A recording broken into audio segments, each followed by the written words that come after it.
Well, Yahoo says an estimated 500 million users have had their information stolen. The breach included names, email addresses, telephone numbers, dates of birth, and encrypted passwords, but not credit card data. The recommendation is that you change your Yahoo password if you have not done so since 2014. More now from Shawn Tuma, an attorney from the Dallas-Fort Worth area who specializes in cybersecurity and data protection. He's with us live this morning. Shawn, what do you think this means for Yahoo customers? They are going to get a lot of phishing emails. They're going to get a lot of calls and a lot of contacts, and they're going to have a lot of worry and fear for quite some time. All right. What takes so long? This happened in 2014, apparently. Yeah, this is really, the timing of this is interesting. You know, normally we say it after a data breach, it usually takes up to 6 months, sometimes a year or longer for companies to discover a breach.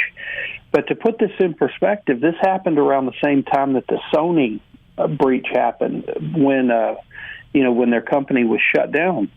And no one really knows why it took so long, but for this to have stayed secret for this length of time and now all of a sudden come out is quite interesting. You know, I was saying last hour when we did the story, I just kind of wonder what those meetings are like with the, I don't know, say the CEO or the chief information officer discussing 500 million hacked accounts in their conference room. What are you going to say? Let's sit on this and hope it doesn't get out? I mean, what's the thought process there?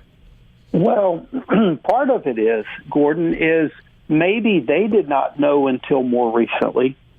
This could have been a situation where they didn't learn about it themselves until maybe this past summer.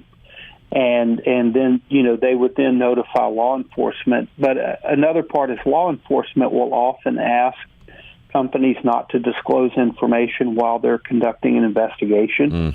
If they're trying to find out who did it. But the simple point is those meetings would be very tense. I can guarantee you that.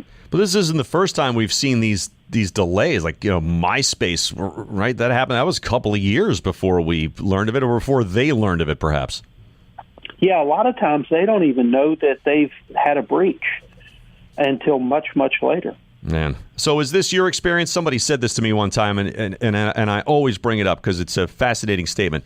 Somebody said there are two types of companies in this world, ones that have been hacked and ones that don't know it. That is exactly right. They've all had some sort of a breach at some level. The question is it serious, is it catastrophic, or is it some little minor thing they can deal with? But everybody's going to deal with it. We're speaking with Shawn Tuma, an attorney from the Dallas-Fort Worth area. He specializes in cybersecurity and data protection. He's with us live this morning, giving us a little analysis of what happened at Yahoo with these 500 million breached accounts.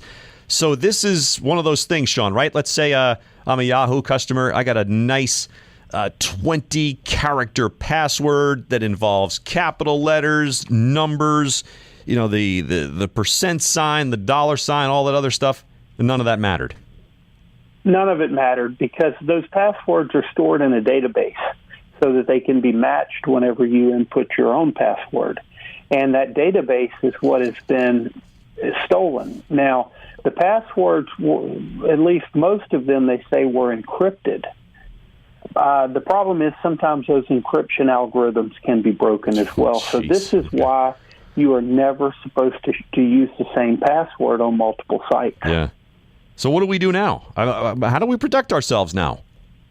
The best way to protect yourself is use good, strong passwords. Change them on a regular basis. Do not use the same password across multiple devices or accounts. And really just be cognizant of the information that you put on the Internet, because when you put something out there, it certainly increases the likelihood that it could be exposed. Yeah. Does the government need to take some sort of different role here, or is this just best left to the private sector? I think the government's pushing in a lot of ways to encourage businesses and individuals to do what they can. I don't really know what the government can do at this point to to make us more secure. It's just a fact of life, and the government has its own issues with security also. Very good. Hey, thanks for spending a few minutes this morning. Much appreciated. Shawn Tuma, an attorney from the Dallas-Fort Worth area, with us live this morning.